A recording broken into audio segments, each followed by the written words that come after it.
Indiana Governor Eric Holcomb just wrapped up his last budgetary legislative session. And how did it go? Governor Holcomb joins us this week on WNIN Newsmakers.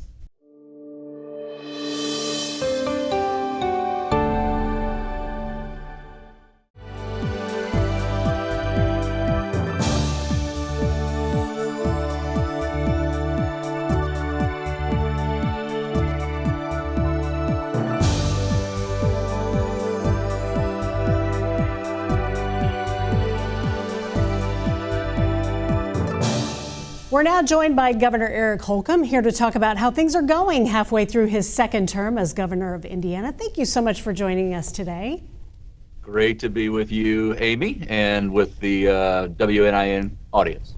Thank you so much. Well, at the beginning of the 2023 general session, you had laid out some priorities for this budget. So how did the budget compare to those priorities that you had laid out?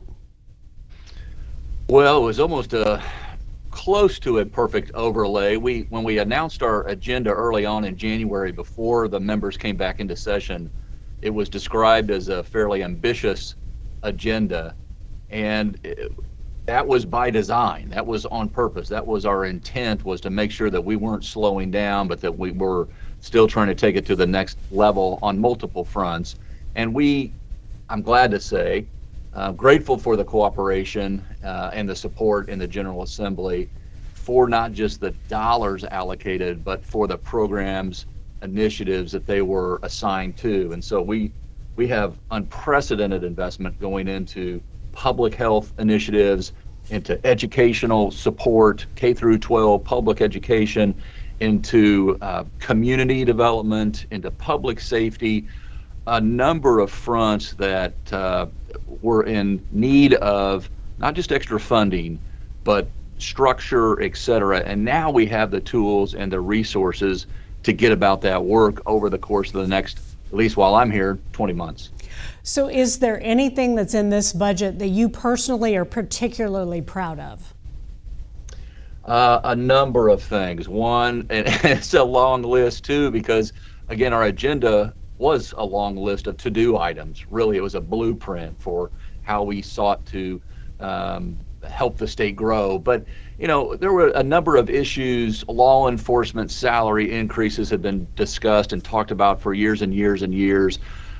Textbook fees, curriculum fees had been talked about for years and years and years. We were operating on an antiquated public health delivery system. We weren't as hand in glove with locals, empowering locals and then providing the structure and the state expertise to really come together to address some of our long lingering health outcomes and trying to reverse those trends or those rankings. So another round of READY, $500 million into READY, and your quadrant, actually all parts of the state really have been knocking the cover off the ball in terms of READY. And so now we've got another round.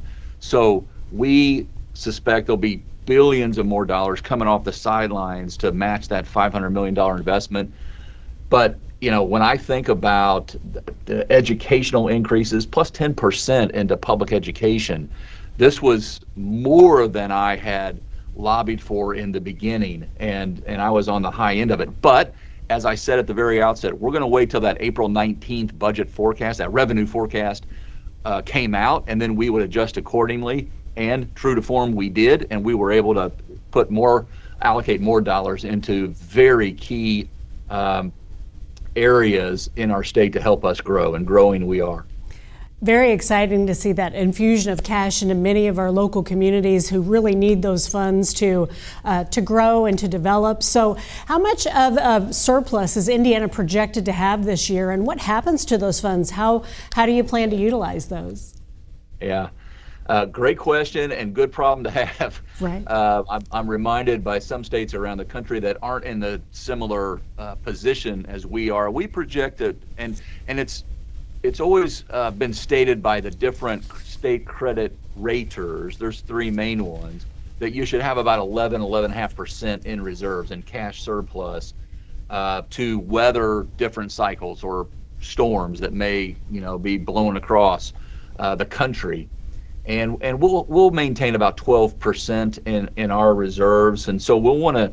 That's very important too, because local governments, entities, when they're borrowing dollars, it plays off the state credit rating. And so a state like maybe to our west, who when a local community has to borrow, they may be borrowing in the double digits in terms of the interest rates, and we are in the single digits, low, because we're a AAA state credit rated state. And so we'll maintain not just the bare minimum, but we'll maintain a strong reserve. But that has allowed us to also make sure that we're not just growing government, we're actually cutting taxes, we're paying down debt. We just, in this latest budget also, we'll end up shaving off about 30 years of commitment in our pre-96 teachers pension fund.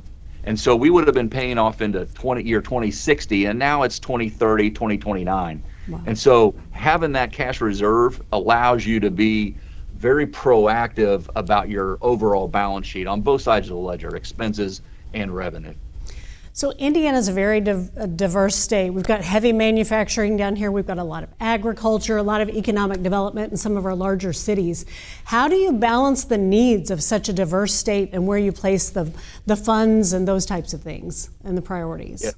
Yeah, this is a very important question, and something that distinguishes us from the competition, you might say. But we look at the state regionally, certainly community by community, but what kind of punch do we pack per region? And that was the whole emphasis behind READY, was those 17 different districts that self-selected into what region they were. So it could be plastics, it could be auto, it could be medical devices, it could be RV, it could be life sciences.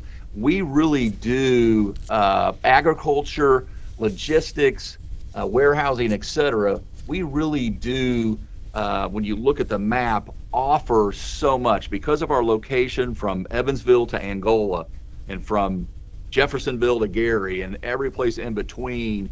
We're the crossroads of America. And so we not only build it here, but we innovate here. The research at our institutions of higher education learning, be it USI or ISU or Purdue or Notre Dame or Indiana, to name just a few of them. We have 30 privates, and then we have the singularly biggest community college in America, which means we've got an Ivy Tech or a Vincennes University right in your backyard to help build the curriculum that's market driven, aligned with the sector in your region and those jobs of the future, the economy of the future. So we're really looking at, if we're looking at the southwest quadrant or the southeast quadrant, northwest, northeast, or central Indiana, we're saying, what do we need as a state?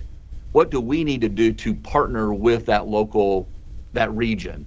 And it could be housing, it could be childcare efforts, it could be K through 12, it could be pathways, pipelines, industry.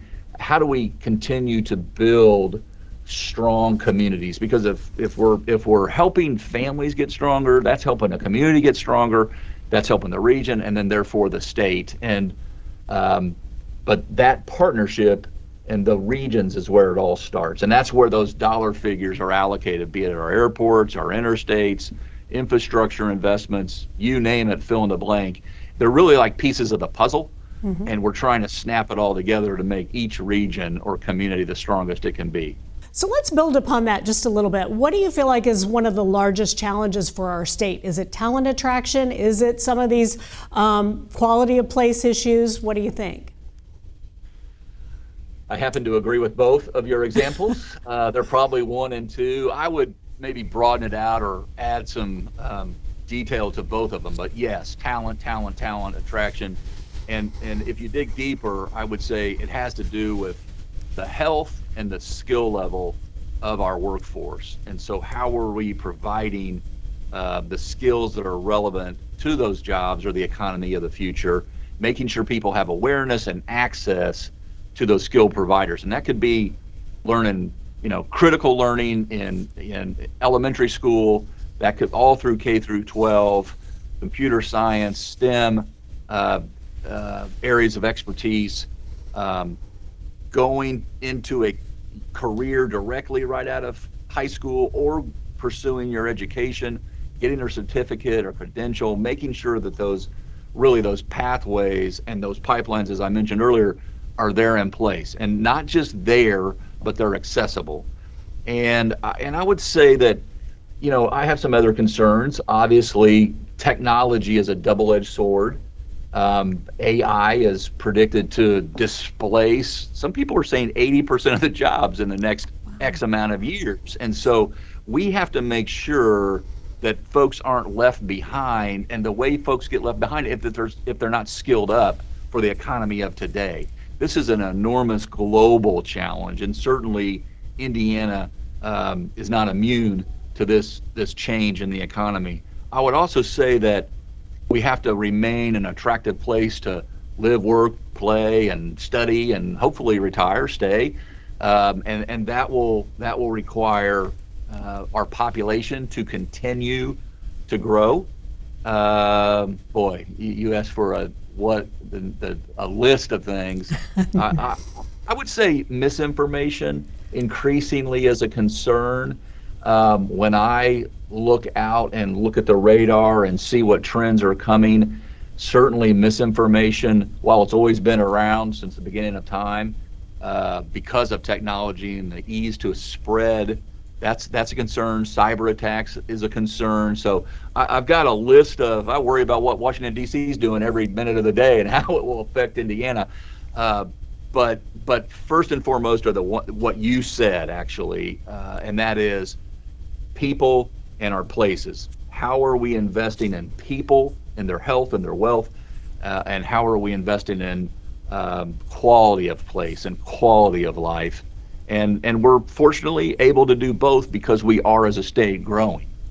And what kinds of gains have we made in terms of infrastructure? We talk about talent attraction and retention, but affordable housing, stable housing, childcare, making sure accessible childcare is available to all of our workers, and even infrastructure for transportation, getting to and from living wage and high-paying wage jobs. What kinds of gains are we making in those areas as well? Great question, because the infrastructure is, as I see it, is the platform or the foundation on which everything is built up from, and how we connect with one another, be it personally or professionally to different markets, is of paramount importance, especially for a state not on the coasts, and to find their place in the world. And so for Indiana, right in the heart of the heartland or the crossroads of America, we have to make sure that's just not a bumper sticker or a slogan, that we're actually making the investments. We were just ranked as having, the state of Indiana as having the #1 infrastructure program in America per CNBC. And what they looked at was holistically, how are we investing in our infrastructure? Roads and bridges, are we maintaining and taking care of what we have? Are we building new? Finishing I-69 by the time I walk out the door in 20 months would have seemed, like a typical politician making a statement. We're going to finish I-69. Well, we're going to by the end of 2024. And that will, for the first time, directly, straight line, connect not just Evansville to our capital city, but really 3 countries, Mexico, America, and Canada. We're investing in our airports. We're investing in broadband internet like never before, and we'll continue to do hundreds of millions of dollars of investing on broadband internet, high-speed, affordable broadband internet. Trails, making an unprecedented investment in trails, connecting communities and people like never before. And so when I look across our infrastructure, our infrastructure spectrum, it's how do we connect with one another? Waterports, airports, roads, rail, trails, all the above. Housing, as you mentioned, that READY program of the $500 million in state investment, that attracted about $9 billion. $4 billion was in revolved around housing development. The infrastructure needed, water, wastewater, housing itself, condominiums, apartments, affordable housing. And this is, again, not unique to Indiana. There's a specific housing shortage across America. Right. But in Indiana, we're investing billions now, and we've got another round of ready, and we have a revolving loan fund now for the first time that comes out of this budget where cities and towns can apply for as well. So we're really trying to be market driven here in the state of Indiana, but I keep going back to this, and it's so important, is we just got to keep making sure the economic pie continues to grow. So, and that means more people are realizing the American dream right in Indiana. All right. So let's switch gears to the legislative session. Have you signed all of the bills yet? Are there any that you anticipate not signing or maybe vetoing? No news to make here today. I have completed my assignment. There were a total of 252 bills this session, 91 of which, and the final 91 I signed last week. So I beat my deadline, and we're already hard at work planning for the next session. Well, speaking of that, was there any unfinished business that didn't get taken care of in this session that you hope will be addressed next session? There is, but I would maybe take a step back from that question and say you can never take a year off. So even if I didn't have any ideas to present to the legislature next January, that would be kind of a blinking neon light saying you're taking time off. Like you can't slow down. You've got to continue to try to improve no matter where you are. And I mentioned we're ranked number 1 in our infrastructure. We have to maintain that position. Definitely. And that will require more investment and more work. We have to be nimble. We have to recognize that we live in a cyclical, economically speaking, world. And we're affected by national trends. Could be inflation. A decade ago, we were grappling with rather high unemployment and low inflation. Now we're grappling with the opposite: high inflation and low unemployment. Mm-hmm. And so, what does that mean to our state? That's the number 1 manufacturing state per capita in America. And what are we making now and shipping and innovating and creating?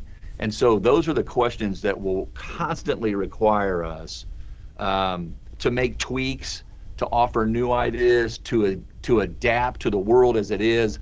You know, it come next January, because we're already almost halfway through this year. And then, of course, our agencies, the way we've operated over the last 6+ years is our agencies are constantly funneling new ideas. We're keeping lists.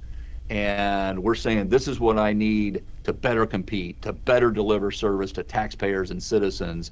And so those will all come together, and then we'll roll out our agenda probably in January. But that's cultural. That's our mentality, is how do we take it to the next level? And it will be that until my last day, I promise you. If I only make one promise, it will be that. Well, you mentioned a little bit about how sometimes federal policies can affect our state. So how do you view the role of state government versus the federal government? I read the Constitution that everyone has access to. And this is something that at times becomes a little unnerving when Washington says we're here to help. Sometimes that can affect not just monetary policy, but the way we live our lives. And so for a state like Indiana that prides ourselves on not just independence, but teamwork and partnership, we have been focused on the job of state government. And I would just suggest that the federal government be as ever mindful of that responsibility. When you look at, just to personalize it a little, when you look at from 2017 to date, what the state of Indiana has done in terms of bringing down our debt, which was low to begin with, by the way, relatively speaking, but to bring down our debt and to live within our means and to grow our GDP, and then compare that to the federal government, who's seemingly involved in so much of our daily lives, and yet we now have a over $30 trillion debt, and we're printing money like there's going to be no negative or adverse ramification from it. And we're dealing with some all-time record inflation, as I mentioned earlier. That has an effect on growth that has an effect on the ability for folks to invest in capital projects. And so I would just say, be mindful of the oath that you took, look at the Constitution, worry about and concern yourself with those items, and leave the states to themselves to compete with one another on a state-by-state basis. And I think we've become a stronger country for it. So do you have any specific items that you would like to accomplish before your term is up as governor? Well, I've got a blueprint in hand right now. It's like I'm on a construction site, and the reason I smile a lot is because it's like I know something, and that is there's a lot of work to be done, and we have the resources and the means to do it. So if my cabinet and my administration hears me say one word one more time, and that word is implement. I don't know what they'll do, but I'm obsessed with making sure that with the trust and the confidence and the resources that we have, there is good work to be done. And so that's really where I'll spend all my remaining time focused, making sure that we're out cooperating, not just out competing against one another locally, making sure that we're building, making sure that when you go through all those puzzle pieces, that each community has access to the expertise needed to evaluate what they need in the first place, to the actual dollars that can come in and really take them to the next level. So I want to remain nimble, have our state remain in a position to where we can afford to be nimble. Some states can't be, and that will continue to keep us way out front. When you look at the surrounding states around us, and the growth of payroll from March of 2020 to March of 2023, Indiana just pops off the map in terms of plus 3% growth, when our neighboring states are at a 0.6. And there's something to be said for that. And there is a concentrated effort to get to Indiana to grow. And we try to make it as easy as possible. So that's where I'll be focused, in making sure that there's more access to opportunity for people, and that we continue to beautify and add cultural amenities, outdoor attractions, all those things that create such a great vibe that's already there, but such a cool vibe, I should say, about the state of Indiana. Well, and one last question. Will you be Sure. endorsing anyone in the Republican primary for governor?